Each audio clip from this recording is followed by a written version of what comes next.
Sudah sampai akhir bulan, masa untuk mengumpulkan sewa, tetapi tuan rumah yang berpengalaman berasanya tidak gembira. Ternyata dia perlu mengumpulkan sewa sehingga 70 rumah sewanya. Sebelum ini, dia perlu mencatat bacaan meter air dan elektrik untuk setiap rumah masing-masing. Lalu guna komputer untuk mengisikan mereka ke dalam Excel untuk mengirakan bel. Tambah wang sewa dengan mereka, mendapat total jumlah sewa. Notis semua penyewa jumlah sewa masing-masing. Setelah mengesahkan pembayaran dari penyewa, dia hendak rekod mereka ke dalam Excel lagi. Kadang-kadang dia sibuk hingga berlupa untuk mengumpulkan sewa.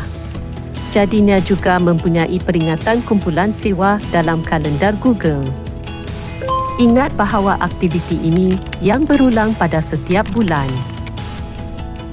Dia berasa sangat letih dan bermasalah. Tapi kelihatan tuan rumah yang baharu sangat santai. Untuk mengumpulkan sewa, dia hanya perlu mengetai telefon bimbitnya. Dia bertanya tuan rumah yang berpengalaman, "Kenapa anda masih guna Excel?" Excel hanya boleh membantu anda mengira sewa.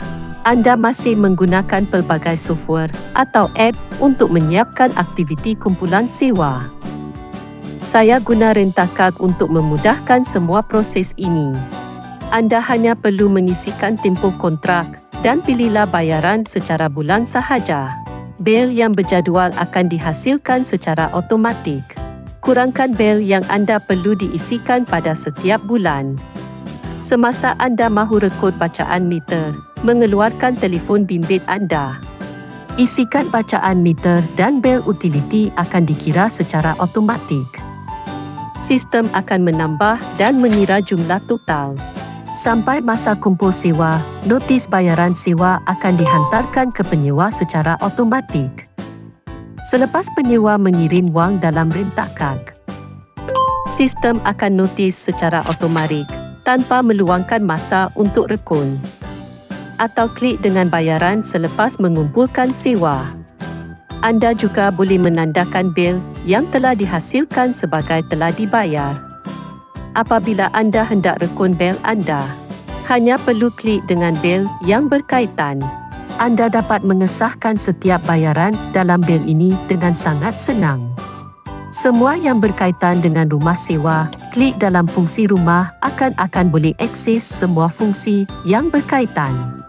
Semua yang berkaitan dengan wang, klik dalam fungsi akaun akan boleh akses semua fungsi yang berkaitan. Version untuk tuan rumah dan pengurus hartanah kini telah dilancarkan dengan hebat. Kumpulan wang sewa akan menjadi sangat mudah melalui telefon bimbit sahaja. Rent-A-Car menyelesaikan masalah anda pada setiap akhir bulan dan menjana pendapatan dengan mudah. Tanpa memasangkan software. Log masuk untuk cuba percuma. Informasi tuan rumah, penyewa atau data harta rumah yang simulasi telah dipasangkan dalam sistem. Anda boleh mengalam fungsi secara segera. Marilah menjadi tuan rumah yang lebih pintar bersama. Kongsilah cara yang lebih baik ini untuk kawan-kawan anda yang masih guna Excel untuk menguruskan sewa. Marilah komen di bawah untuk berkongsi masalah anda semasa menguruskan hartanah dan menandatangani kontrak. Dan juga memberitahu kami apa-apa fungsi yang paling anda suka.